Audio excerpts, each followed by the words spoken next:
Tuan Yang Ketua,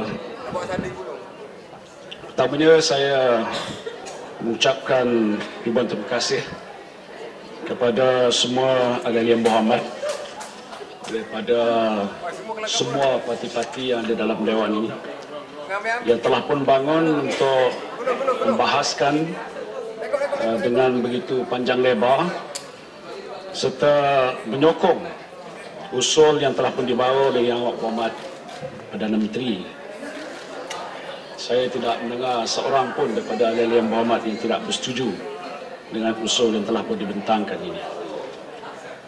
Saya percaya semua ahli Yang Berhormat tanpa mengira daripada haluan politik mana, agama ataupun bangsa masing-masing bersepakat untuk menyokong usul ini kerana nahas yang menimpa pesawat Malaysia Airline MH17 adalah suatu tragedi berdarah yang amat memilukan dan juga menyayat hati seluruh rakyat Malaysia. Seluruh rakyat Malaysia mengutuk sekeras-kerasnya perbuatan jenayah kejam, lagi tidak berperi kemanusiaan, menjatuhkan pesawat MH17 oleh pihak yang tidak bertanggungjawab ini. Kita bersatu dalam kesedihan kita mengenangkan nasib para penumpang dan anak kapal pesawat malang yang berkenaan.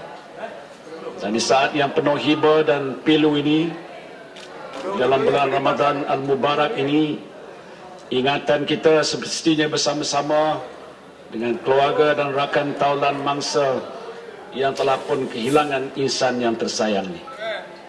Secara peribadi, Tuan Ketua, sebagai ahli Parlimen Pagoh, saya juga turut bersimpati khususnya dengan kehilangan seorang anak Pagoh, Allahyarham Muhammad Ali bin Muhammad Salim, yang merupakan seorang penuntut ijazah Doktor Falsafah dalam bidang neuropsychopatologi di Universiti Erasmus Rotterdam, Belanda, yang turut berada dalam pesawat MH17 ini. Dalam pertemuan singkat saya dan keluarga beliau, saya dapat merasai kesedihan yang dialami oleh ibu bapa dan seluruh keluarga Allahyarham. Lebih lagi, Allahyarham adalah satu-satunya anak yang amat berjaya yang telah pun melanjutkan pengajian ke peringkat tertinggi dan menjadi harapan ahli keluarga ini. Saya ingin merakamkan ucapan tahniah dan juga rasa simpati yang amat mendalam kepada seluruh ahli keluarga dan sahabat handai mangsa-mangsa nahas. Tidak dapat digambarkan bagaimana perasaan hiba seorang ibu yang kehilangan anak, seorang isteri yang kehilangan suami, seorang anak yang kehilangan ibu dan ayah dalam keadaan yang begitu tragis dan juga menyayat hati ini. Marilah kita sama-sama berdoa kehadrat ilahi agar seluruh ahli keluarga dan sahabat andai bangsa-bangsa nahas diberikan kekuatan untuk menghadapi dugaan yang maha hebat ini. Tuan Yang Ketua, saya ingin mengambil kesempatan dalam Dewan yang mulia ini untuk mengucapkan setinggi-tinggi tahniah kepada Yang Amat Berhormat Perdana Menteri yang dengan inisiatif beliau yang agak luar biasa telah pun berjaya mengadakan perundingan dengan mencapai persefahaman dengan Alexander Borodai, iaitu Ketua Puak Pemisahan yang menguasai wilayah Donetsk People Republic di mana naas ini berlaku. Syabas dan ucapan tahniah, dan juga di samping itu selamat hari jadi pada Perdana Menteri. Ada beberapa perkara yang telah pun beliau sebutkan dalam usul yang tidak perlu saya ulangi.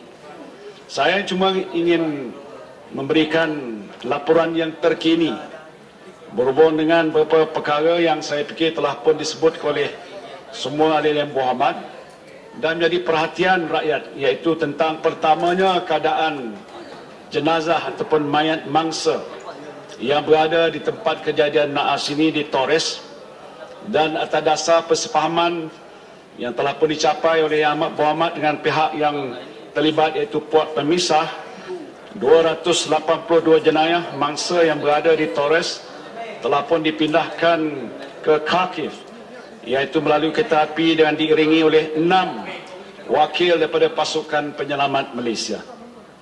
Kesemua jenazah ini telah pun tiba di Kharkiv dan diserahkan pada pihak Belanda. Setakat ini sebahagian daripada jenazah yang terkini ialah 50 daripadanya telah pun diterbangkan ke Amsterdam dalam dua fasa. Pertamanya 26 dan berbaki tadi diterbangkan ke Amsterdam untuk kerja-kerja forensik, penentuan daripada manakah ataupun siapakah sebenarnya yang menjadi mangsa, dan kemudiannya akan dihantar ke waris-waris yang berkenaan di ke-10 buah negara yang terlibat. Jika ada di antara jenazah ataupun mayat berkenaan dikenal pasti sebagai warga Malaysia, kita akan meminta kerjasama daripada pihak Belanda supaya jenazah tersebut dapat dihantar pulang ke tanah air, ke Malaysia dengan seberapa segeranya. Yang Berhormat Menteri Pengangkutan kita masih berada di sana dan saya telah meminta beliau berhubung rapat dengan pihak Belanda khususnya di hospital supaya apa yang saya sebutkan tadi dapat dilaksanakan. Soal keduanya ialah kotak hitam. Kedua-dua kotak hitam ini telah pun diterima dan diserahkan pada wakil Malaysia di Donetsk pada jam 9 malam waktu Ukraine pada hari Isnin 21 Julai 2014. Kotak hitam ini kemudiannya telah pun diserahkan kepada pasukan penyiasat antarabangsa di Kiev dan telah pun diterbangkan ke London iaitu pada jam 11.30 malam hari yang sama untuk tujuan siasatan. Yang terkini kedua-dua kotak hitam ini sudah pun berada di Farnborough, UK untuk dianalisa oleh Air Accident Investigation Branch AAIB di UK, dan kita percaya daripada penyiasatan ini akan kita temui apakah sebenarnya yang telah pun berlaku kepada MH17 ini. Tuan Ketua, dalam sesi perbahasan tadi, ramai ahli Dewan telah pun menyentuh mengenai beberapa perkara yang berkaitan dengan laluan pesawat, penyiasatan nahas, pendakwaan dan soal-soal yang berkaitan dengan kebajikan waris yang berada di Malaysia khususnya.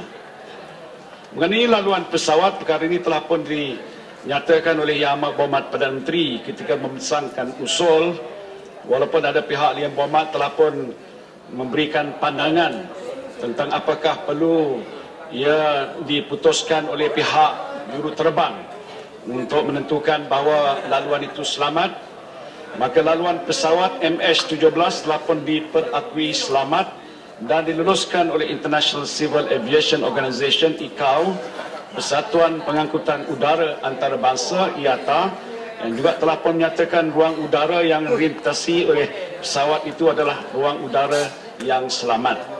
Juruterbang hanya dibenarkan untuk mengubah haluan ataupun laluan pesawat atas sebab-sebab yang munasabah.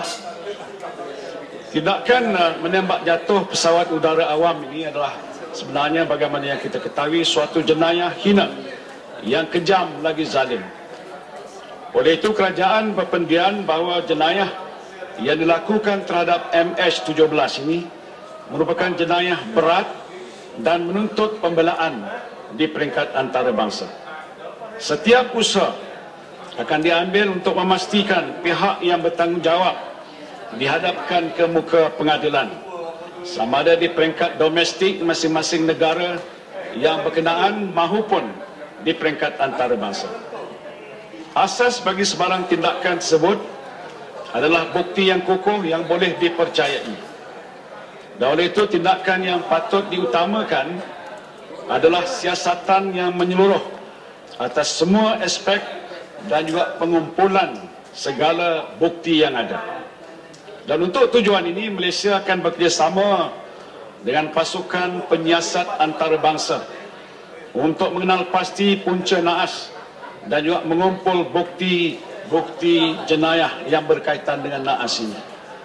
Kerajaan telah pun menubuhkan sebuah pasukan penyiasat khas yang dianggoti oleh pelbagai pihak, termasuklah Polis Diraja Malaysia, Jabatan Penerbangan Awam, pakar-pakar yang terpilih daripada agensi-agensi yang lain untuk membolehkan siasatan ini dijalankan dengan seberapa segera.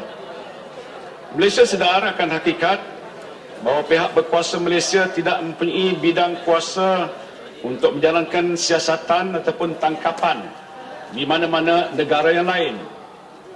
Oleh itu, siasatan ke dalam perkara-perkara ini dan bidang kuasa ke atas penjenayah tersebut hanya akan dapat dilaksanakan sekiranya terdapat kerjasama dan juga komitmen yang sebenar daripada negara-negara dan juga pihak-pihak yang berkaitan. Untuk maksud menghadapkan penjenayah yang sekiranya telah pun dipasti di muka pengadilan, Malaysia buat pertamanya akan menggunakan Undang-Undang Jenayah Malaysia yang punya bidang kuasa jenayah luar wilayah ataupun dengan izin dalam bahasa Inggerisnya Extra Territorial Criminal Application, dan inilah termasuk Kanun Keseksaan dan Akta Kesalahan Penerbangan 1984 atas nama keadilan dan juga pembelaan terhadap mangsa naas MH17.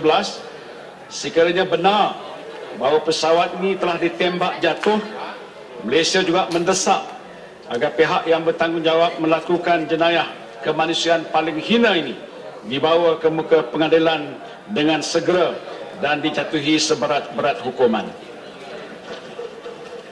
Bagaimana yang diketahui, pihak Pertubuhan Bangsa-Bangsa Bersatu menerusi Majlis Keselamatannya telah pun membuat beberapa resolusi, dan salah satu resolusi ialah mencadangkan pembentukan sebuah badan bebas yang akan menyiasat secara terperinci tentang insiden yang telah pun berlaku dan nak mengenal pasti siapakah yang telah pun melakukan jenayah yang dikatakan paling hina ini.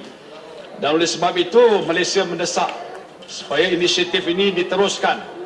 Sudah ada usaha dibuat oleh pihak kerajaan Belanda, Tuan Yang Ketua, untuk mempelawa Malaysia dan beberapa buah negara yang lain menyertai dalam pasukan penyiasatan ini. Kita akan bertindak dengan segera dan berbincang dengan mereka tentang berapakah langkah-langkah yang perlu diambil untuk menentukan supaya siasatan ini dapat dilaksanakan secara yang terperinci, mendapat bukti-bukti yang jelas dan nyata, eviden-eviden yang tak boleh ditolak oleh mana-mana pihak yang membuktikan bahawa ada penjenayah yang telah pun melakukan kesalahan yang amat besar untuk menembak jatuh MH17 ini. Saya kira tentulah kita faham bahawa ini bukan satu perkara yang mudah, dan oleh sebab itu kita perlu menentukan bahawa inisiatif yang kita ambil ini akan didokong oleh masyarakat antarabangsa. Apabila Pertubuhan Bangsa-Bangsa Bersatu sudah pun membuat suatu resolusi yang diterima secara sebulat suara, maka yang penting sekarang ini bagaimana masyarakat antarabangsa, negara-negara sama ada yang terlibat dengan peristiwa MH17 ataupun sebaliknya, akan memberikan kerjasama untuk menentukan siapakah yang telah pun melakukan kesalahan menembak MH17 ini.